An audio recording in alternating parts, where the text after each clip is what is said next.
अस्सलामुअलैकुम नाज़रीन, मैं हूं आपकी मेज़बान सानिया गुल। नाज़रीन, कुल्लूस उस्मान की गुज़िश्ता किस्त नहायत ही शानदार रही है, एक्शन और सस्पेंस से भरपूर रही है। हमने कुल्लूस सीरीज़ में एक चरवाहे को देखा कि मंगोलों को उसने मारा है, जिसने कुल्लूस उस्मान के मदाहों को हैरानी में डाल दिया है। इसके साथ साथ कुमराल अब्दाल को भी हमने लड़ते हुए देखा, तो इससे भी कुल्लूस उस्मान के मदाहों को काफ़ी हद तक हैरानी हुई है।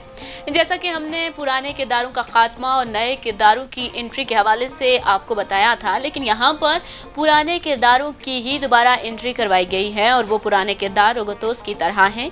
यानी कि हमने पिछली किस्त में रोगतोस की दोबारा एंट्री देखी है और ट्रेलर में भी इसकी फौज को दिखाया गया है।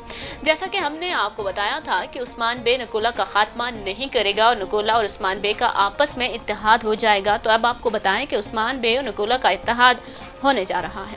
किस्त के आखिर में हमने गुंदूज बे और उस्मान बे को आमने सामने देखा। यहाँ सबके जहन में एक ही सवाल है कि क्या उस्मान बे गुंदूज बे का यहाँ पर खात्मा कर देंगे, क्योंकि उस्मान बे ने शेख अदाबाली से इजाज़त भी ली थी कि मुझे मेरे भाई के खून बहाने की इजाज़त दी जाए। लेकिन हमने आपको गुंदूज बे के बारे में तारीखी लिहाज से बताया था कि गुंदूज बे ने उस्मान बे के साथ मिलकर बहुत सी जंगों में हिस्सा लिया था और उस्मान बे ने गुंदूज बे को माफ़ कर दिया था। तो यहाँ ऐसा मुमकिन है कि उस्मान बे गुंदूज बे को माफ़ कर दे और उनके दरमियान जंग ना हो, और अगर जंग रुकी नहीं तो मुमकिन है कि यहाँ किसी की एंट्री करवाई जाए। लेकिन यहाँ अब कुल्लूस सीरीज में मेहमद बोजदेक गुंदूज बे के किरदार के साथ क्या करते हैं, क्या इस किरदार को कुल्लूस सीरीज में आगे जारी रखा जाएगा या यहाँ पर इस किरदार का खात्मा कर दिया जाएगा। इस हवाले से अगर ट्रेलर की बात की जाए तो हमने एक तरफ देखा कि उस्मान बे नकोला के साथ जंग के लिए तैयारियां करते हैं।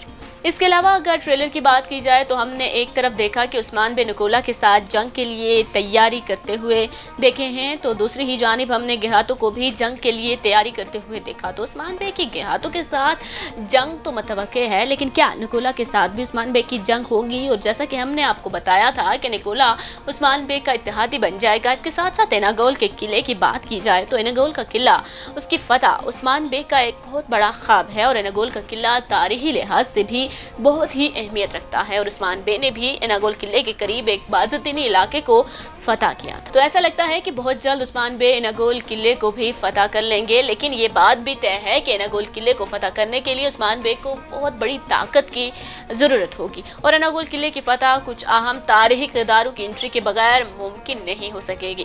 तारीखी एतबार से देखा जाए तो तुर्गतलब का एनागोल किले की फतह में बहुत अहम किरदार था और एनागोल का किला नकोला के कब्जे में है। तो क्या उस्मान बे नकोला के साथ जंग करेंगे और एनागोल किला फतह करने के बाद नकोला और उस्मान बे आपस में इत्तेहादी बन जाएंगे?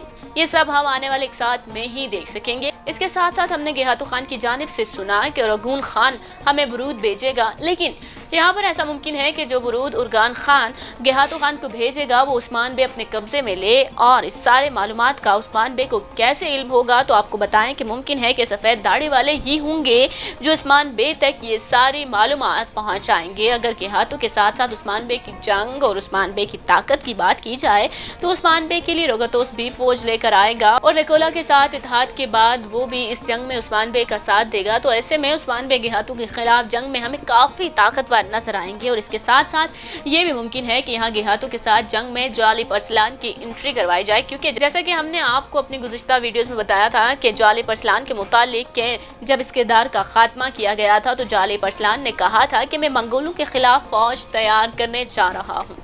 तो अब चूंकि उस्मान बे और गेहातू खान के दरमियान जंग मुतवक्के है तो मुमकिन है कि यहाँ जालिब अरसलान की दोबारा एंट्री और वो अपनी फौज को तैयार करके ले आए। और अगर ऐसा ना हुआ तो ऐसा भी हो सकता है कि जालिब अरसलान अपनी मदद भेजे और ऐसे में उस्मान बे की ताकत में और भी ज्यादा इजाफा हो जाएगा। और अगर गेहातू खान और आलम शाह के इत्तेहाद की बात की जाए तो आलम शाह को अब मालूम हो जाएगा कि गेहातू उसका इस्तेमाल कर रहा है, तो आलम शाह गेहातू से आहिस्ता आहिस्ता पीछे हटने की कोशिश करेगा। लेकिन वो ये भी जानता है कि अगर वो पीछे हट गया तो अकेला हो जाएगा और उस्मान बे भी उसको फॉलो कर रहा है, तो वो अपने लिए एक नया इत्तेहादी तलाश कर लेगा। तो अब ये भी देखना है कि वो मजबूत इत्तेहादी कौन होगा जो आलम शाह का साथ देगा और आलम शाह का गेहातू खान के साथ से यूं पीछे हटना भी गेहातू खान की ताकत में कमी करेगा। ये सब हमें आने वाली किस्त में ही देखने को मिल सकता है। इसके बारे में आपका क्या ख्याल है? हमें अपनी राय से जरूर आगाह कीजिएगा और हमारी वीडियो को लाइक और शेयर करना मत भूलिएगा।